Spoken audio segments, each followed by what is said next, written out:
Hi friends, welcome to Babita சமையல். நாளைக்கு விநாயகர் சதுர்த்தி இல்லைங்களா? ஸோ விநாயகர் சதுர்த்தி ஸ்பெஷலான கொழுக்கட்டை தான் நம்ம ரெடி பண்ண போடுங்க. ரெடி பண்ணுறதுக்கு நாம் ரெடியாக எடுத்து வச்சுருக்கிறது என்னென்னு பார்த்தீங்கன்னா, கொழுக்கட்டை மாவு and different types of moulds எல்லாம் நான் கலெக்ட் பண்ணி வச்சுருக்கேங்க. ஒவ்வொரு மோல்ஸும் பார்த்தீங்கன்னா க்யூட்டாக யூனிக்காக அழகாக இருக்குது. இந்த டிஃப்ரெண்ட் டைப்ஸ் ஆஃப் மோல்ஸ் வச்சு தான் நான் கொழுக்கட்டை ரெசிபி நம்ம சேனலில் அப்லோட் பண்ணியிருக்கேங்க.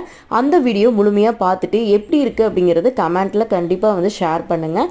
அது மட்டும் இல்லாமல் நம்ம சேனலில் பார்த்தீங்கன்னா கார கொழுக்கட்டை, பால் கொழுக்கட்டை அண்டு பூரண கொழுக்கட்டை, இந்த மாதிரி டிஃப்ரெண்ட் டைப்ஸ் ஆஃப் கொழுக்கட்டை எல்லாமே ரெசிபி நம்ம சேனலில் அப்லோட் பண்ணியிருக்கேன். அதையும் நீங்கள் செக் பண்ணி பார்த்துட்டு முழுமையாக பார்த்துட்டு நீங்கள் செஞ்சு பார்த்துட்டு எப்படி இருக்குங்கிறத கமெண்ட்டில் சொல்லுங்கள். ஃப்ரெண்ட்ஸ், இந்த வீடியோ உங்களுக்கு பிடிச்சிருந்துன்னா லைக் பண்ணுங்கள், ஷேர் பண்ணுங்கள், கமெண்ட் பண்ணுங்கள், சப்ஸ்கிரைப் பண்ணிக்கோங்க, பெல் ஐக்கானை கிளிக் பண்ணி ஆல்னு செட் பண்ணிக்கோங்க. அப்போ தான் நான் போகிற வீடியோ எல்லாமே உங்களுக்கு நோட்டிஃபிகேஷனாக வரும். தொடர்ந்து சப்போர்ட் பண்ணிகிட்டே இருங்க. தேங்க்யூ.